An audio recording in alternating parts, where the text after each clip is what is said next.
Thank you so much. Council has returned from recess and are in closed session. We have joining, I see Council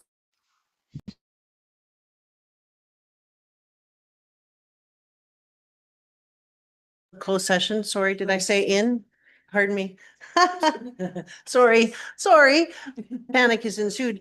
Sorry, yeah, we're out. We did a motion. Yep. You can't. Councillor Chamzik moved it. Yeah, Councillor Chamzik moved it. Yep. You did. All right, everybody, we're back. We're getting it all together here this morning. I see that Councillor Cromwell has returned to Zoom, and with us we have joining with us this morning is Melanie McConnell, Policy and Governance Specialist, and Director Ambley has also joined us. We are at 7.1 of our agenda, which is on page 41 of your package. And we are at bylaw 012-2025, the procedural bylaw amendment for electronic meetings. You would like to, No, I would move the amendment on page 43, that the bylaw be amended to delete, before we move the actual bylaw, be amended to delete 16.4B, which reads, a member may attend regular council meeting remotely no more than 6 times unless council approves additional, and further the subsequent clauses be relettered accordingly. I'm sorry, you would like to move that? You would like to move that we have, there's no concern to authorize remote participation only up to 6 times per year? Is that, you're moving to accept that as information? I'm sorry. No, I said I would move that amendment to the bylaw 1225 be amended to delete clause 16.4B in the way it's presented on page 43 of your agenda. 43 of our agenda to remove that. Okay. Which is page 43 of the agenda, and I'm just trying to find the clause here. Must hear, may hear. Just trying to find it. Okay, so you're under the options. Council may consider amendments to bylaw 012-2020 to second or third reading. Should council decide to remove the limits on remote participation, a motion prior to further readings could be that bylaw 012-2025 be amended to delete clause 16.4B, which reads, a member may attend a regular council meeting remotely no more than 6 times a year unless council approves additional and unless extenuating circumstances require additional remote attendance. And further, that the subsequent clauses be relettered accordingly. That's what you're looking to do? Okay. So that is Councillor Hall's. This would be an amendment to the bylaw. 012-2020. All right. I think first of all, would you like to speak on the report at all? Madam Chair, members of council, thank you. I was instructed, or pardon me, administration was instructed at the last meeting to obtain legal opinion. So following first reading, we reached out to to the county's lawyers, and they have advised that given that electronic meetings are not mandatory, there is discretion with council imposing any sort of limitations or having no limitations whatsoever. So that is why in the options section, there is a motion should council consider it as a policy change, but it's entirely up to council. Given the advice from legal. Okay. And as noted in the report as well, there are further changes coming with respect to Bill 50 and what that's going to look like for procedural bylaws in the future. I think though the question last time was specifically, is it legal to restrict attendance? And I wasn't sure of the answer to that. Madam Chair and members of council, yes, the lawyers have indicated that council could impose restrictions on attendance virtually. They can impose limitations on how many times a member may participate. That was the advice, given that there is flexibility in the legislation. Electronic meetings and electronic participation is a discretion for council, and council can impose limitations. Yes, thank you. That's what I read in the report as well, that it is no concern to authorize remote participation only up to 6 times per year. But it does mention further legal counsel has confirmed that they take a view that Bill 50, which repealed codes of conduct, should not extend to dictating how councillors can attend or not attend meetings. So that one kind of confused me a little bit. If we could get a bit more clarity on that one, please and thank you. Thank you, Madam Chair and members of council. When we reached out to legal counsel, we did confirm whether or not, because Bill 50 has a clause that says councils cannot have any bylaws or resolutions that, pardon me, what is the exact wording? Addresses the behavior or conduct of councillors or of members of council committees. We wanted to confirm that in any way would imposing this restriction be construed to be any type of regulation of behavior. And the lawyers had said no, that should not be applied to procedural bylaws. Okay, so if I have it correctly, just for confirmation, if we go ahead and say, no, we would like limit 6 times and somebody goes past that, there is no recourse for that, for a council to come back and say, no, thou shall, it's against the council code of conduct. Madam Chair, members of council, the lawyer has indicated that it is within council's right to impose on your procedural bylaw. Now, I couldn't speak to if something were to ever go to courts and what that might play out, but that is the advice from our legal counsel. Okay. So I guess I basically am, and if I'm understanding it correctly, then that even if we do limit it, there is, for me, if I understand that, there's no recourse. So is there any point in having it in the bylaw? Go ahead, Councillor Anderson. Thank you. I'm in favor of removing that clause from the bylaw. I think that participation is important. Also, in rereading the bylaw, and I got to questioning the implications if you exceeded it, whatnot. We also weren't clear in the original bylaw if it meant you had to attend the meeting via Zoom in its entirety, or if you showed up for part of the meeting in person and then had to leave and attended via Zoom, if that counted as one of those times. And I just don't think that we had it thorough enough to really be viable in the bylaw. So I think we should delete it, and if future councils find an issue, or if Bill 50 doesn't address it, then further action can be taken at a later time. Thank you. And in follow-up to what Councillor Anderson was saying, does it, if we choose, like you mentioned, if further council chooses, if we choose, further council chooses, does it need to be in a bylaw, or can it be a policy with regards to remote participation? Does it need to be part of a procedure for council? Could it be a policy For which? for remote participation and our rules Well, around it? We'd have to go back and check with the lawyer, but I think it would have to be part of the procedural bylaw. You can't just defer to a policy. Okay. No, I appreciate that. Thank you. Madam Chair, members of council, so unless there's any further impositions from the minister and the orders, the MGA does say by bylaw, the procedures are established, so. Thank you. Thank you very much. All right.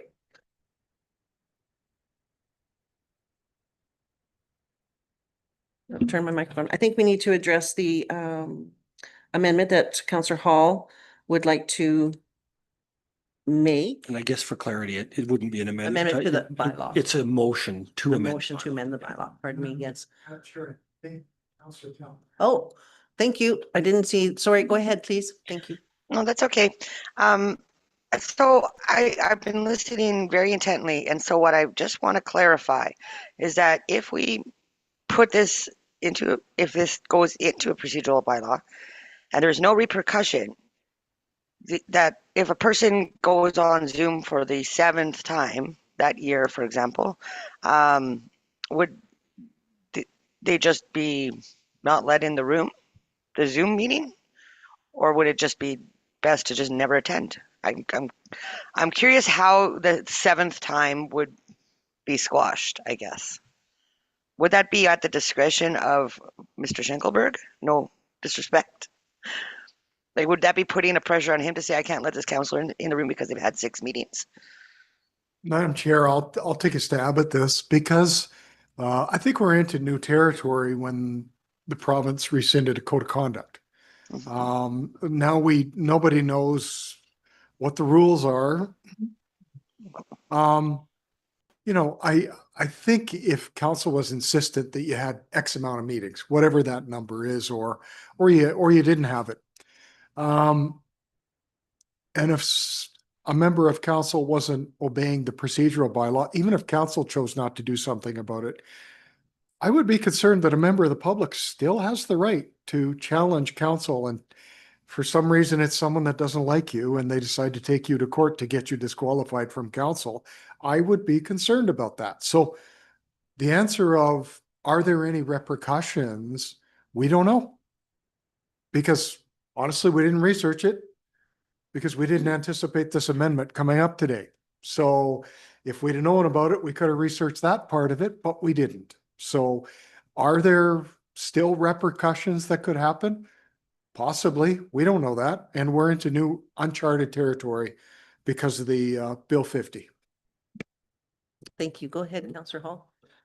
I think maybe we just want to, for me, it's thinking about, what's really council's role and what are we trying to do? We're all independently elected here to represent the best decisions we can on behalf of the county and to speak for the residents in our district. And I think the important thing is that everybody is here to do the jobs in the best way they can. And so I think it's really not up to council to get into telling you that, you have to wear a tie to the meeting, or you have to have a long sleeve shirt, or you have to show up in person. Like what to me is really relevant is participation in a meaningful way. And so if, because of whatever circumstances, a couple of councillors need to attend via Zoom, but the participation is meaningful, in my view, and I think, many ratepayers would agree that that's more valuable than just showing up and never putting your view forward or never saying anything. And so if we're here to do the job in the best way we can, I'm going to say it's not, council's kind of treading outside of our collective lane by trying to manage the independence of the other. And then also, really, the real test is ratepayers. We get challenged every 4 years. If the circumstance arose that someone never set foot in the room, that would be unfortunate for all of us, but they would be accountable to that, to the ratepayers at the election, and certainly before that through the recall legislation in the 36 months that's open. And I think there's a number of other questions that aren't addressed by the bylaw. That's not the way it exists now. As has been previously mentioned, what are the consequences, if any? And then how do you count partial attendance? If you're here for part of the meeting and part by Zoom, well, is that one of your 6? Or is it half of your 6? There are moments for very good reason. Councillors are here for part of a meeting and then because of other commitments have to leave, but still participate in a meaningful way.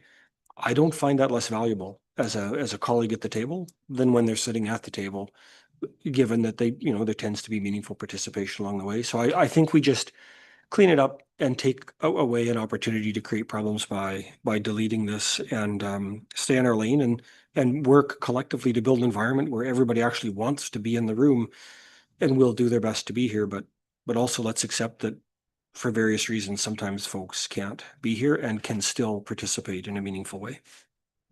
Thank you, Councillor Cromwell, and then Councillor Kapitaniak. Well, thank you very much. I have to agree quite well with Councillor Hall, and he took a lot of the words out that I wanted to say. I think it was unfair and inappropriate to limit participation.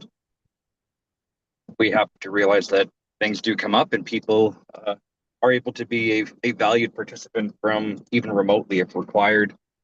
Point in case to date, we have 2 members away, but we are actively involved and still working for the betterment of our community. So I completely agree. Thank you, Councillor Kapitaniak. Sorry, coming in late. I was gonna just follow up, but so I didn't express clearly. I guess my follow-up was why I agree with taking this portion out is who is responsible for keeping it to 6, and that my example was I don't think it should be put on administration to police how many meetings we've had and let someone. I'll use myself as an example. If this was my 6th meeting and I come in at 7, it should be no one's job to have the pressure of saying I can't come in the room. I'll use myself as the example. So that's why I wanted to follow up with that question, why I asked it, because I don't think that it is, I don't think it's possible to put that pressure on anyone to keep track and remind someone of where they're at or allow them into a meeting or not. So I would definitely vote to take that out. Thank you. Oh. I think I'll add a little something as well. what's come to light for me this morning is that we've set up a situation where we're going to be in a gray area. Gray areas in bylaws and policies cost money. And we need to get confirmation from legal. We need to figure out where we're going, all of those things. So it's time and it's legal fees that create issues. Again, as Councillor Hall mentioned, if there is a resident who is concerned, they have recourse of their own to take, and that whether be election or recall. If they're not happy with the performance of a particular councillor, that is in play. And so I've been weighing this back and forth, and I am at this point definitely leading towards removing that from the bylaw as well, just for the simple fact that we are now in a gray area. Bill 50 has created some interesting hurdles, I believe, that we're going to be seeing. Yeah, I guess that's my 2 cents. Anybody else?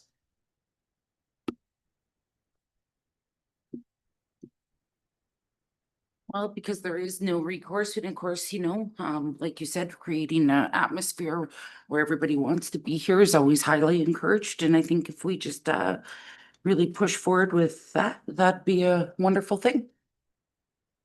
Thank you. Anybody else? Go ahead. So if it's the final word, I would say, oh, Councillor sorry. Gerlach.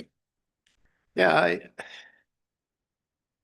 to me, it's not a great expectation for people to be here.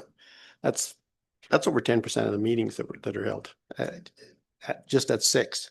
And it would be kind of embarrassing for people to come here, and maybe delegations will outnumber the people sitting around the table.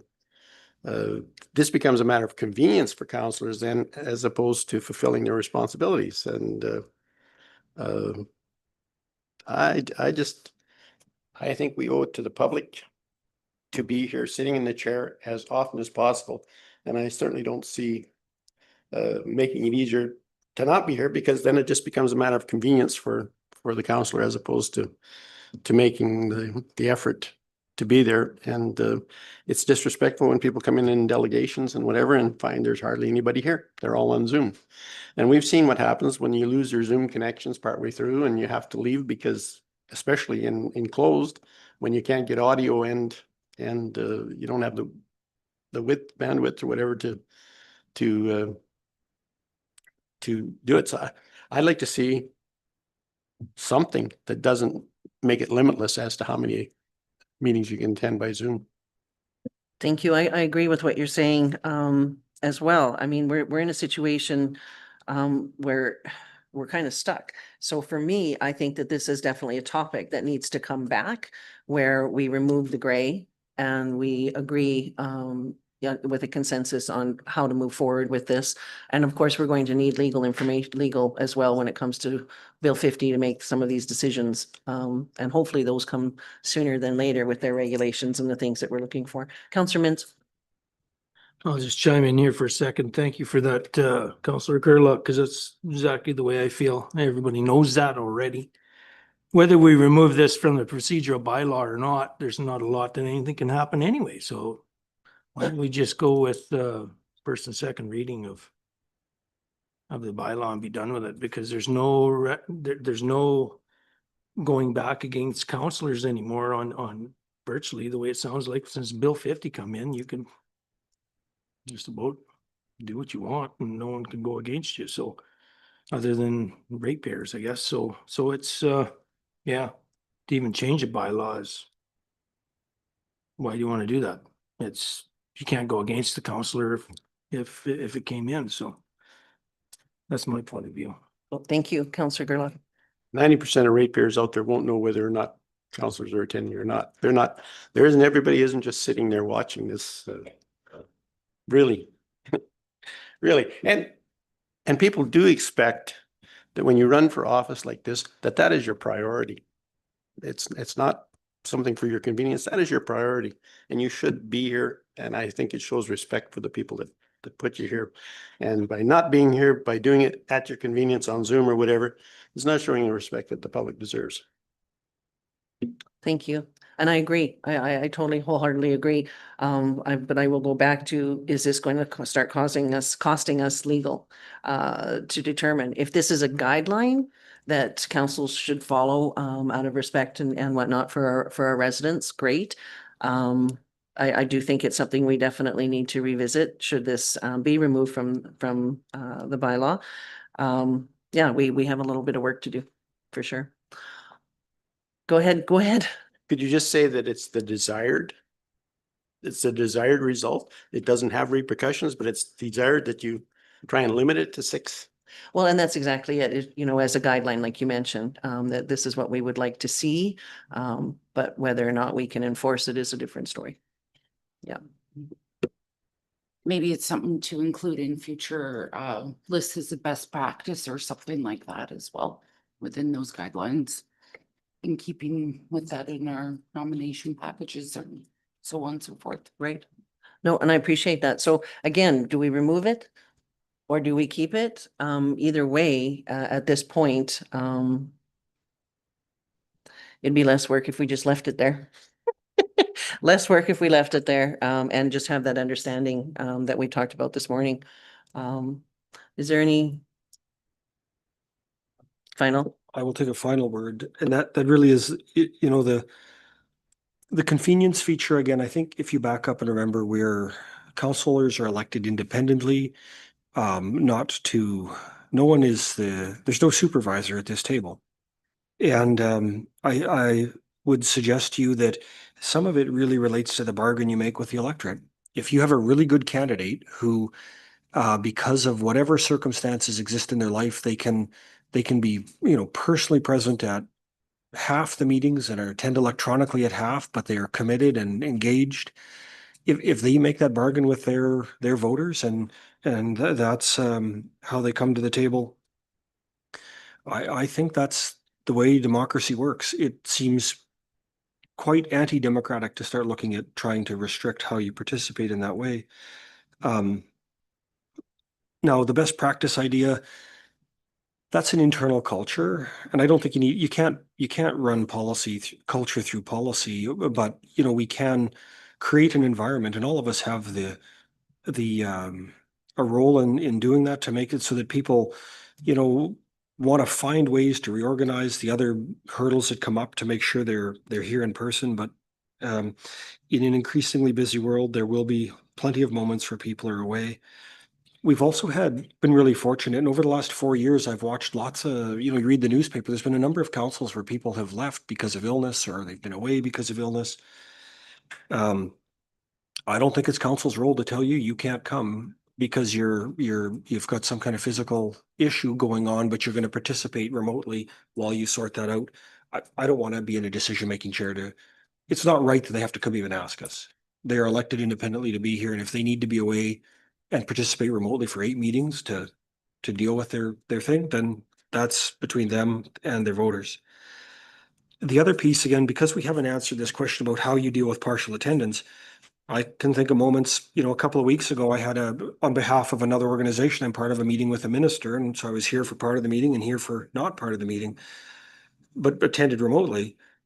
Well, what if that was the 8th time or the 7th time? Does that mean because you're doing this other stuff, you shouldn't be able to participate? Like, I think, again, we have to manage our own schedule. So ultimately, if there's really no consequences, then let's remove the ambiguity and settle on the phrase, govern yourself accordingly or appropriately.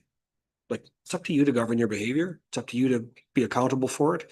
It's not up to me to police others in this way. So I think taking it out makes it clear.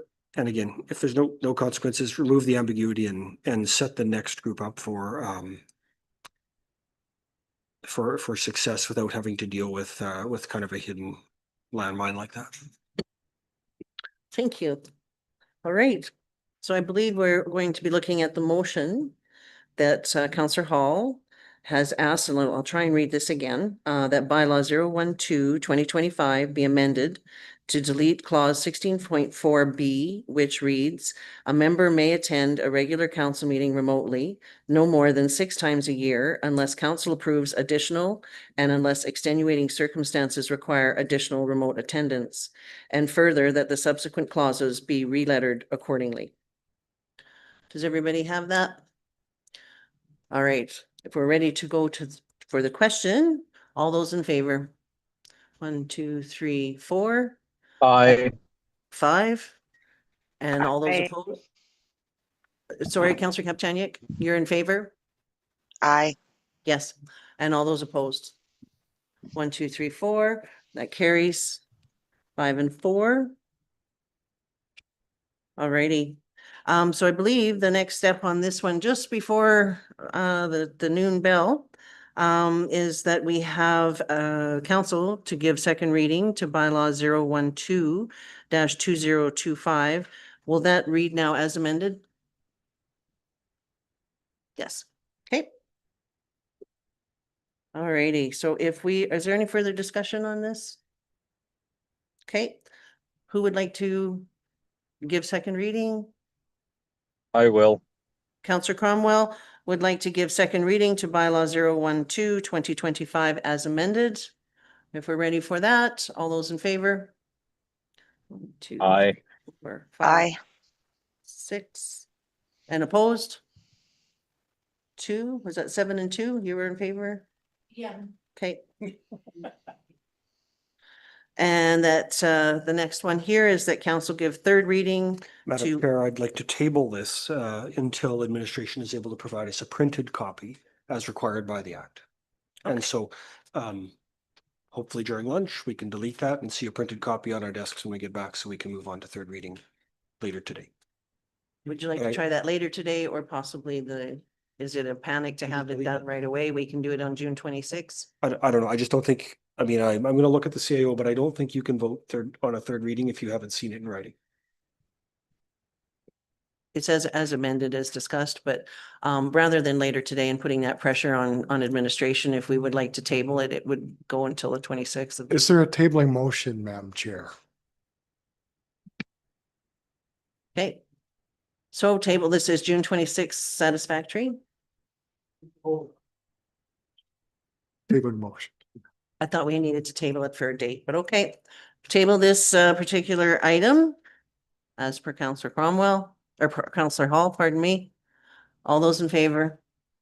1, 2, 3, 4, Aye. 5. Councillor Gerlach, Aye. 6, 7, and opposed? 2, 7 and 2. We're gonna stop for lunch. And that will go until 12:30, I believe. Yeah, 12:30, please.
Oh, there we go. Okay, awesome. Whenever you're ready, we're good to go. Thank you all. We're back from our lunch break. I believe we've lost Counselor Cromwell. Okay. We are at section 7.2, bylaw 013/2025, page 48 of your agenda package. This is a land use bylaw amendment. Ms. Cloutier, would you like to speak to it, please? Thank you, Madam Chair, members of council. So this is a request for council to consider second and third reading for bylaw 13/2025. Public hearing was held earlier today for it, and we heard from the landowners, the current landowners. So the proposal is to amend Lot D from the light industrial to Hamlet residential so they could develop the lot into a residential property. There is an existing, I'll call it like a warehouse style shop that is on the parcel, and the intentions are to use that as a garage and bring in a single family dwelling or construct a single family dwelling on the lot. So administration reviewed it, and it is compatible with adjacent properties that are zoned residential in the area. So our recommendation, if council can consider it, is to have the rezoning passed so they can proceed with the permits to develop it. Thank you very much, Counselor Hall. I'd be willing to move second reading, but because I'm guessing the local councillor wants to move third. All right, we've got all that Thank you. established. Thank you. All righty, is there any discussion? Pretty quiet bunch. All right. So Counselor Hall would like to give second reading of bylaw 013. Oh, thank you, Ms. Kloof. Thank you for your information there. Counselor Hall would like to give second reading of bylaw 013/2025 land use bylaw amendment for block D, plan 403 ET within Southwest 156522 west of the 4th from light industrial M1 district to Hamlet residential HR district. If everybody's ready, no further discussion. All those in favor? Aye. Waiting on Counselor Cromwell. Are you in favor, Counselor Cromwell? Yep. Oh, there he Yeah. is. You're in favor? Yes. Yes, thank you. I believe that's 9-0. And I believe Counselor Kapitanic would like to give third and final reading of bylaw 013/2025. Yes, Yes, I would like to move that. okay, thank you. All those in favor? Aye. Aye. Thank you. That's 9-0. Thank you, everyone. All right, so we moving on to item 7.3, and this is bylaw 017/2025. This is a tax penalty special provisions, page 59 of your agenda. And I will turn this over to Ms. McConnell and Ms. Ambley, please. Thank you, Madam Chair and members of council. You may recall that on May 29th, you passed a motion for directing administration to develop bylaws to change the tax payment deadline to October 31st. So this particular bylaw, or the RFD before you and the bylaw attached to it speaks to that. I just want to point out that that the reason that council is doing this, in case anybody's listening to the viewing public, is that we've heard from many public members that they're having a difficult time with the increases of the tax rates, mostly because of the changes to assessment and some new development.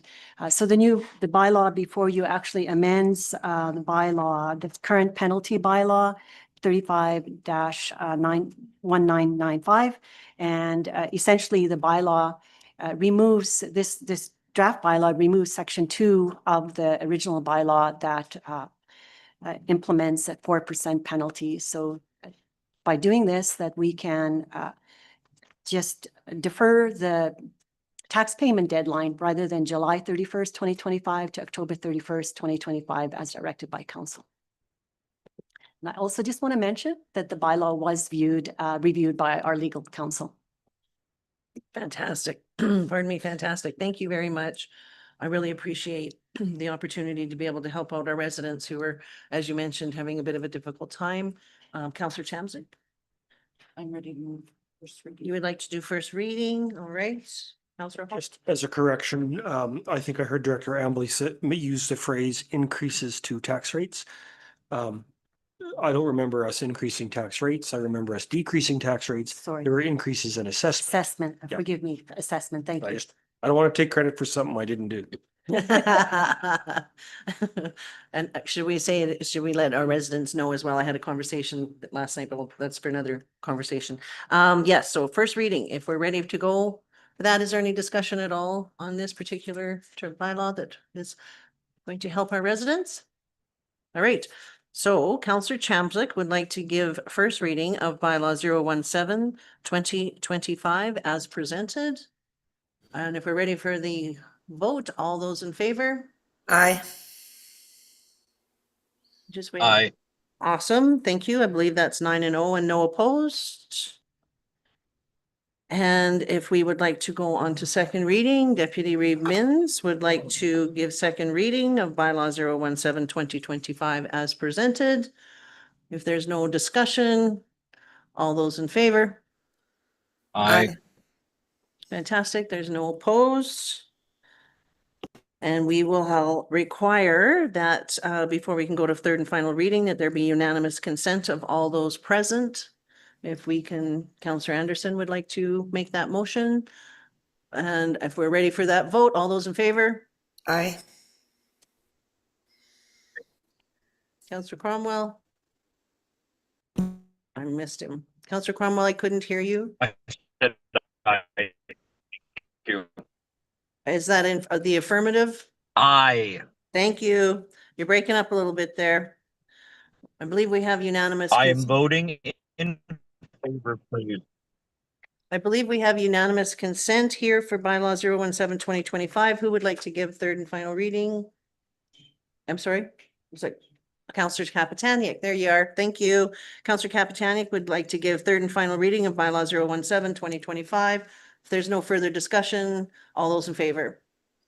Aye. Aye. Thank you. I believe that is 9-0 and no opposed. And that passes. Okay, and so our last bylaw for today's 2025, this is again to give some help to our small business. It's a 2025 small business special provisions bylaw, page 94 of your agenda package. And again, I will turn this over to Administration Director Ambley, please. Thank you, Madam Chair and members of council. This bylaw before you also speaks to the motion that was passed on by council on May 29th to develop bylaws to open up and extend the deadline for small business classification for additional 60 days. The small business bylaw 012-2023 has a deadline of January 31st to submit annually to submit the applications for the small business subclass. Through this new bylaw before you, it extends that deadline to August 11th. So as of today, I guess tomorrow, once the bylaw is signed by the Reeve and the CEO, it becomes in effect. And then so we counted the 60 consecutive days and it lands on August 11th, 2025. Just giving the small businesses an opportunity to apply. We've heard from some small businesses that they did not apply, and we're just, council is offering that opportunity for small businesses to take advantage of this reduced rate. Thank you very much. And thank you, council, for offering this to our small businesses. As we've heard of, as you mentioned, there's been some difficulty with the raising in assessments and people are looking for that help. So thank you very much for that, council. Is there any discussion amongst council as we're going to be going into first reading? You me first? All right. Councillor Cromwell. I'm prepared to move first reading. Okay, I'll put you down for second if that works for you. All right, so if there's no discussion, Councillor Hall would like to give first reading. Oh, I'm sorry, was there So discussion? as a, just so I'd like obviously move first reading, but as a discussion item, think that it makes sense later, once we have a tally on this and after the deadline is closed to see the budget implications. And, obviously council needs to provide this direction later, but I think it would be prudent to look at, what are we trimming in the budget to fund this? So while this is important to do, there's not an endless supply of money. We need to make some hard decisions about what things we change, curtail, or amend to pay for these decisions. Thank you. Is there any further discussion? Alrighty, so on first reading, Counselor Hall would like to give first reading to bylaw 018-2025 as presented. We're ready for the vote. All those in favor? Aye. Thank you. I don't see any opposed, so that would be 9-0. Is there discussion around second reading that Counselor Cromwell would like to move forward with? Alrighty. So on second reading, Counselor Cromwell would like to give second reading to bylaw 018-2025 as presented. We're ready for the vote. All those in favor? Aye. Aye. Thank you. That's 9-0. We need a motion if we're going to go to third reading for unanimous consent of all those present. Counselor Gerlach would like to put the motion forward that bylaw 018-2025 go to third and final reading with unanimous consent of all those present. All those in favor? Aye. Aye. There we go. 9-0. And third reading, Counselor Wallach would like to give third reading of bylaw 018-2025. Third and final reading. All those in favor? Aye. Aye. Perfect. 9-0. Thank you. Alrighty. And thank you, administration, for putting together those bylaws, and for the work to make all that happen. Appreciate that. All right, we are moving on to 8.1 of our agenda, page 104 of your package. This is the Northeast Alberta EV Charging Network. It's a memo of understanding.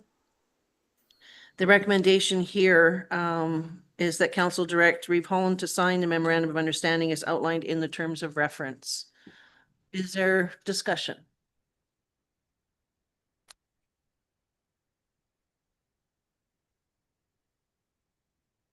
No discussion? Pretty quiet? Okay, okay, Counselor Anderson? Thank you. I noticed in the terms of reference that Athabasca County has 2 representatives, and I'm just wondering if they both have a seat at the table, or if we're only being given kind of 1 vote per se. Counselor Cromwell, are you able to answer that? Yes, it's a working group. It's not a seat at the table voting membership conglomerate. This is everyone from City of Edmonton up to RMWB with a quite large amount of members.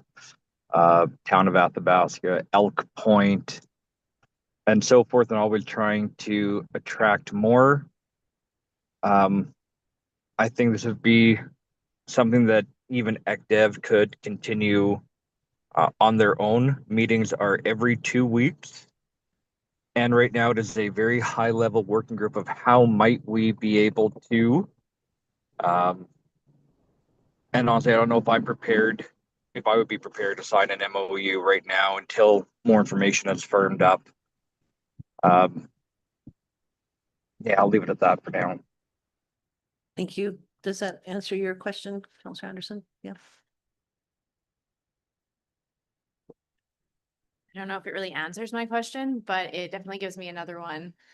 And after hearing what Councillor Cromwell had to say about it, I'm not sure if this is something that we should be appointing a counselor to versus allowing our economic development officer to attend on the county's behalf. So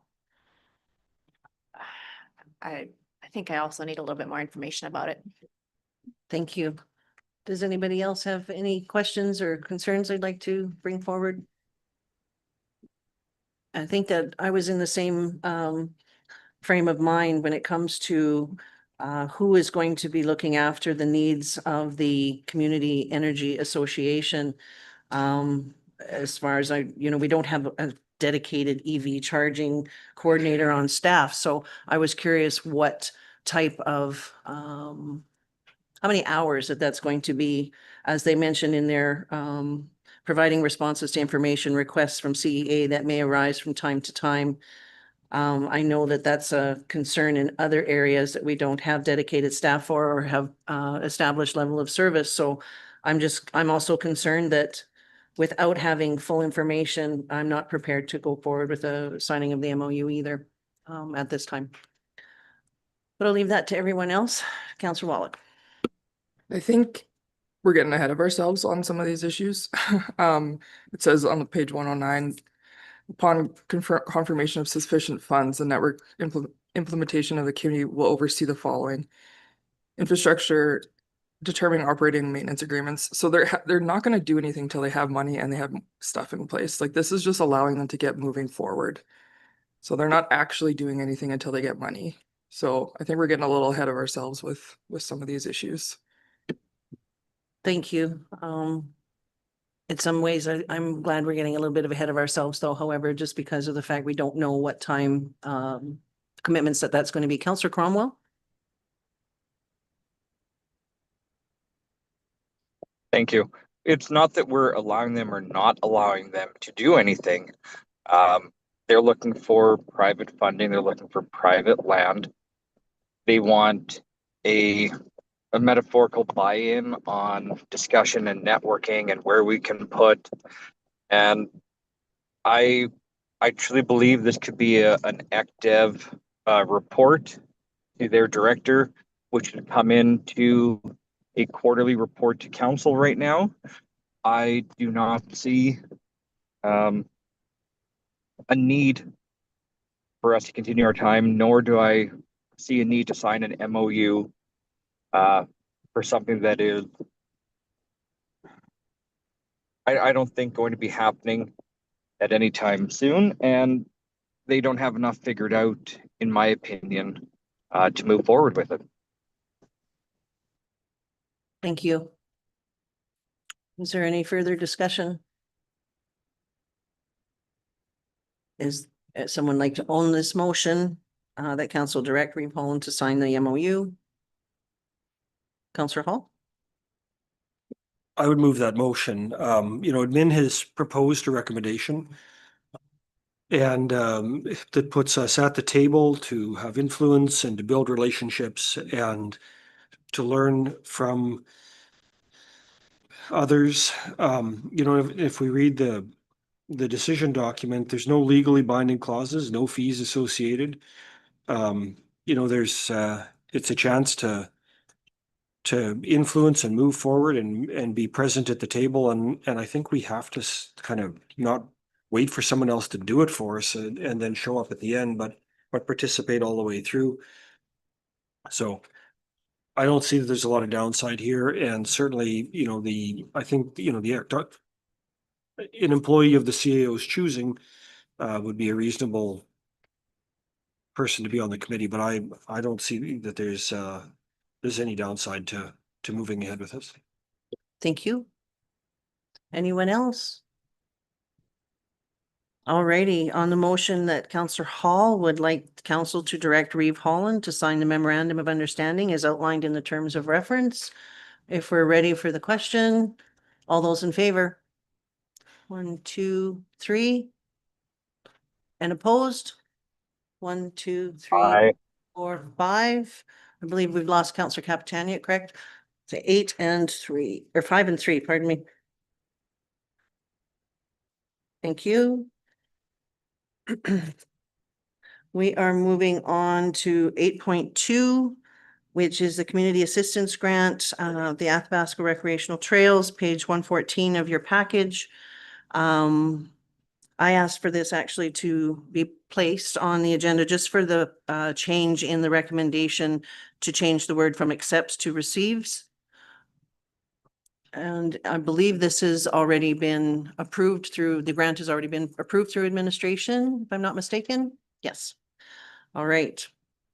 So is there discussion on this particular item, or would administration like to provide any further information? Okay.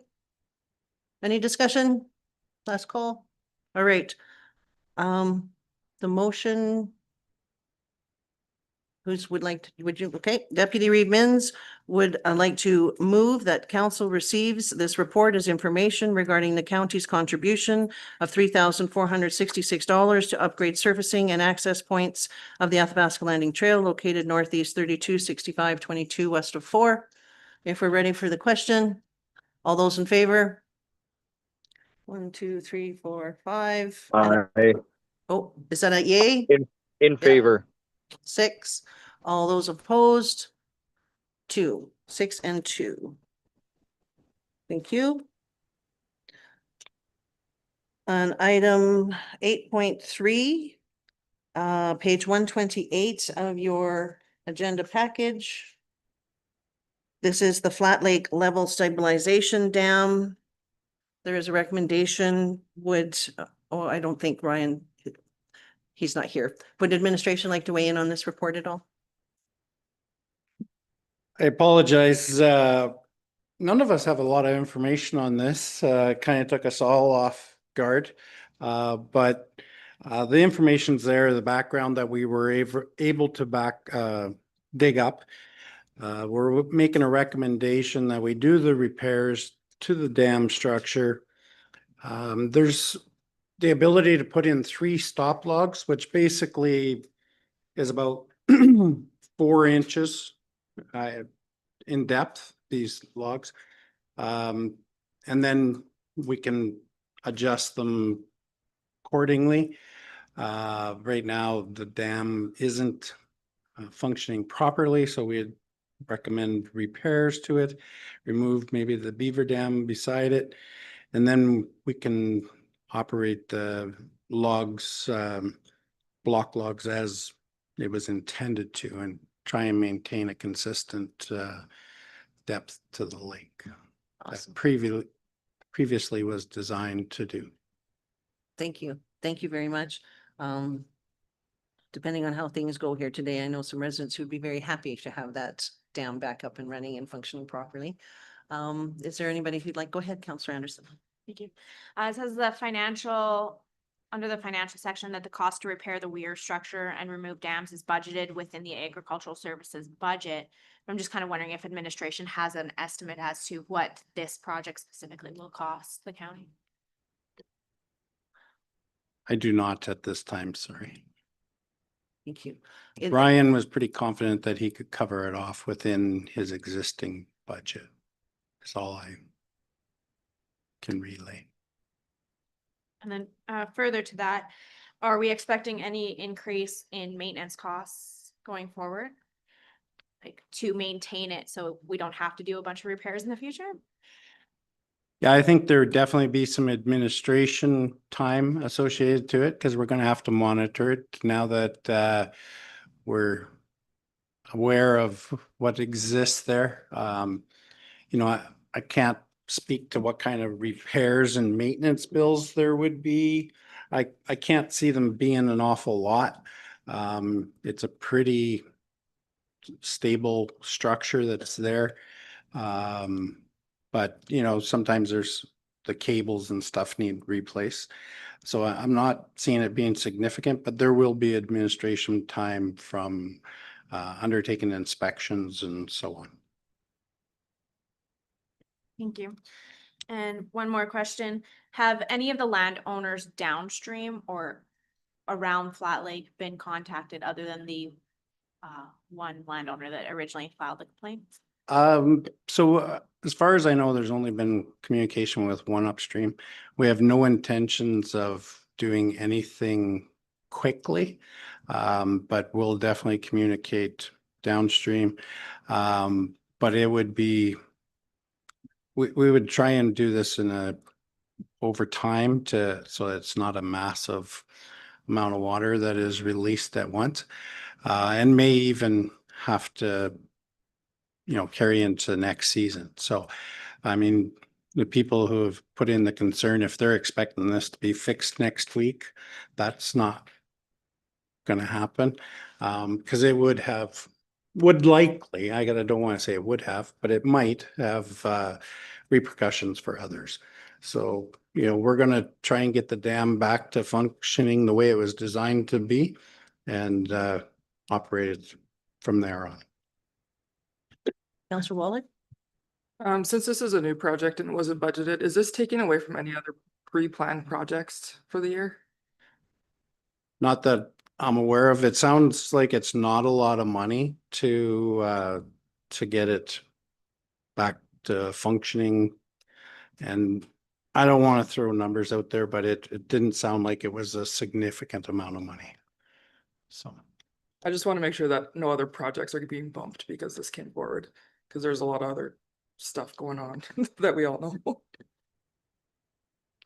If I'm not mistaken, this is a licensed. It is. Yeah, and so something like this, we can't. We avoid- need to do something Yeah. with it. Yeah.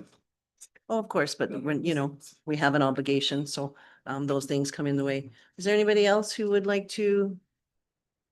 Counselor Paul?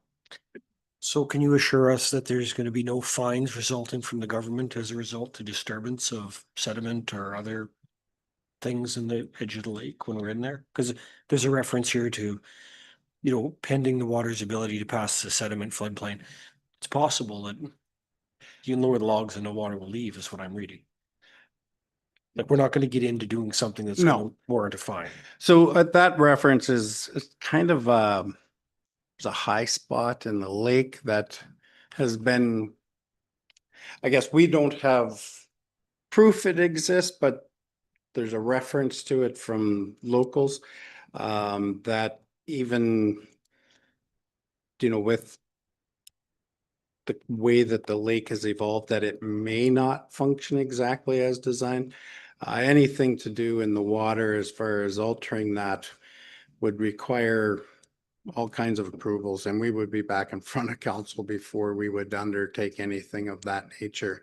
Right now, we're just looking at repairing the dam and try and manage the flows with the logs that slide in and out. Does that answer your question, Councilor? Thank you. Go ahead, Counselor Mins. I'll move the recommended motion. Or, I don't, yeah. just wanted to double check. Counselor Hall, you didn't want that one. Okay, go, good enough. I couldn't remember. So, yeah, there you go. I think if we're done the conversation on this one, we've lost two on screen. All right. So Counselor or Deputy Reed Mins, I always get it mixed up. Would like to direct administration to make repairs to the dam structure and install stop logs, and further to remove stop logs over the remainder of summer to allow water to leave Flat Lake in a controlled fashion. If we're all ready for the vote, all those in favor? Any opposed? Then that's 7-0. Thank you. Thank you. The next item we have is on page 130 of your package, and it is the Multiplex Society AGM voting member. The recommendation here is that council appoint a member of council as the voting member for the Multiplex Society AGM scheduled for June 16, 2025. I would move that council appoint Councillor Wallach as the voting member. Okay. Counselor Wallach. Is there any further discussion? Alrighty, so Counselor Hall would like to move that council appoint Counselor Wallach as the voting member for the Multiplex Society AGM scheduled for June 16, 2025. There's no further discussion. All those in favor? And no opposed, 7-0. Nobody on the screen, thank you.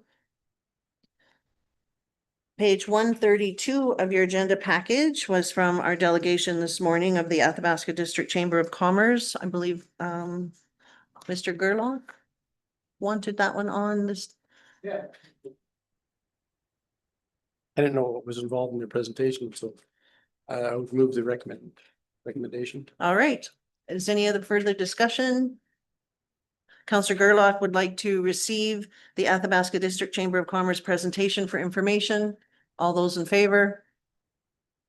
And no opposed, 7-0, thank you. We're going to move now to 9.1A, community event calendars, page 134. 135. of your agenda package, Counselor Chamzik. Yeah, I just want to point out, this weekend coming up is the Boyle Trade Show at the arena, Community Futures Lemonade Day.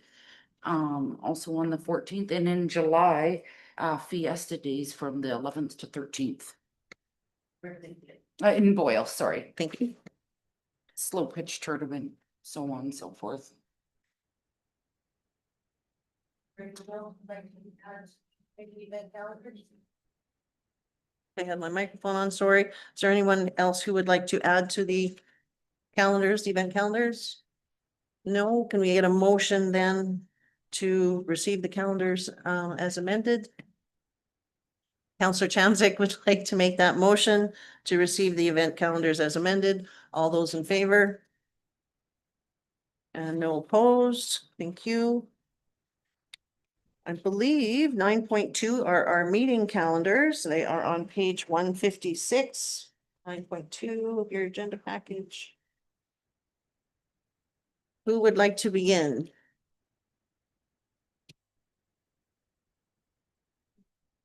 This is the Water Services Commission special meeting on the 12th at, I hope, 9:30 and at the town office. Okay, Water Commission, okay. Is there anyone else who would like to add to this? All right, go ahead, Councilman. I'm gonna Island Lake Waterline project meeting on the 25th. For some reason, I got it in here. West Alberta, yeah, June 25th, yeah, Waterline. at 8:30. Okay. Is that your only addition? Yeah. Okay, what do we have here? We have tentatively on June 19th, we'll have an emergency advisory committee meeting at 10 a.m. On the 25th of June, I'll mention it as well in reports, but there will be an open house at the Minot Community Center for the Athabasca Landing Trail Design and Planning for that section of the trail between Minot and Perryvale. It's between 4 and 7. There was also an invitation from the Alberta Healthcare Center for their Indigenous Peoples Day ceremony on the 27th of June. And I was just noticing on in July 19, we have the fly-in barbecue. So does anybody else? If there's no other further additions to the calendars. One more? I wonder if do we want to talk about the committee of the whole meeting in July? Okay, I won't be here for that meeting, and Reeve Holland is going to be away that time too, so. Don't know if we want to move that meeting or if we want to remove that meeting or. is it a jam-packed agenda already packing up for the? It's not. So we have the option to delete that meeting. How does council feel? Give me a chance, Delete? and she's gone. She's a thumbs up. Delete? Here nor there, doesn't matter. How do you feel? You're not sure, Councillor Gerlach? It is July 15. Committee of the whole. There is no agenda that is pressing as far as administration can see right now.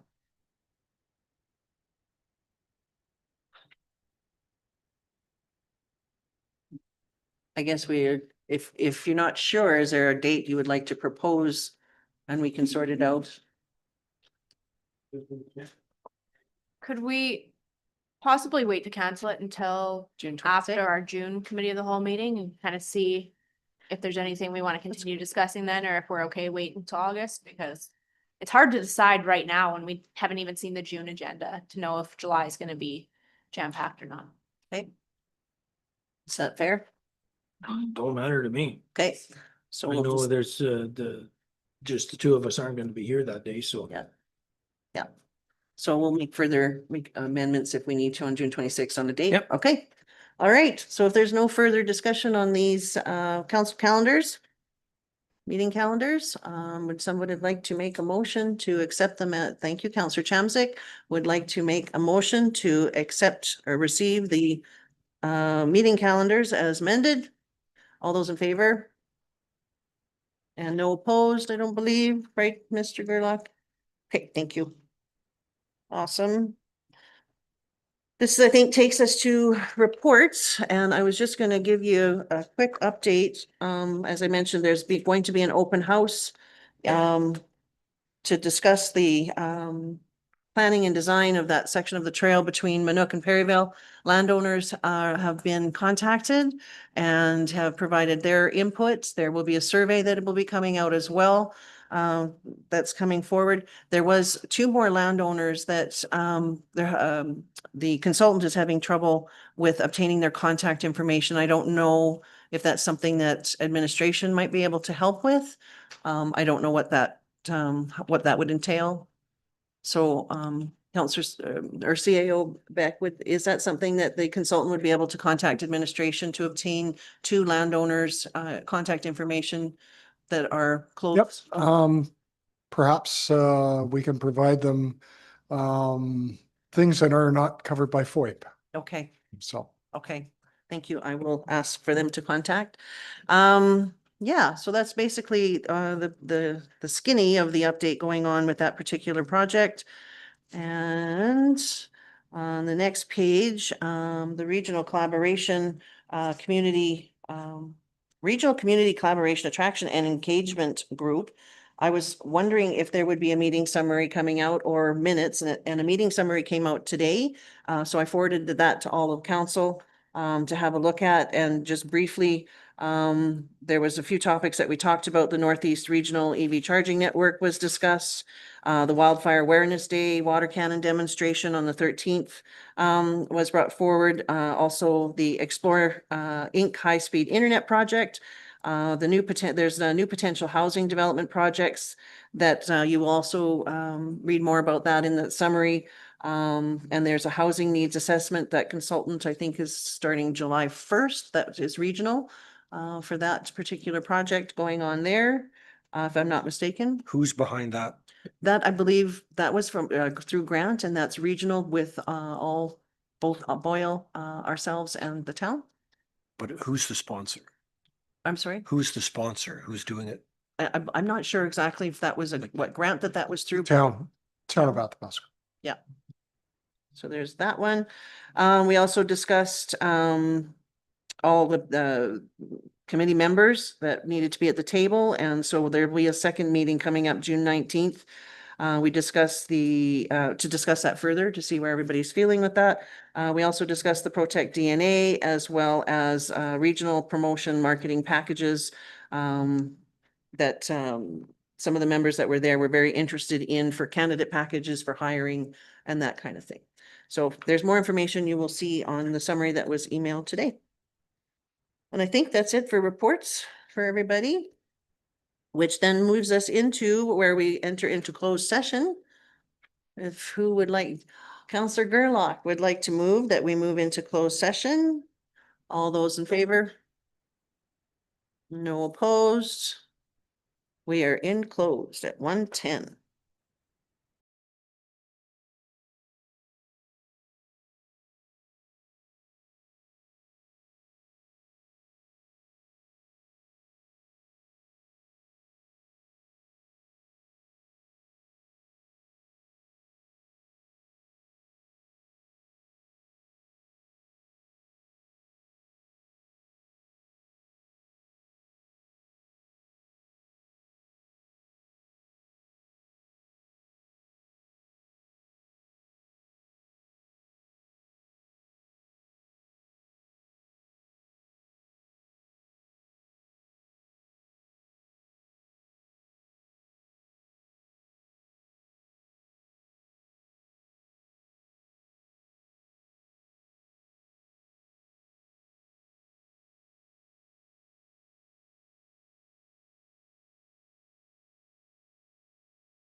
To come out of close?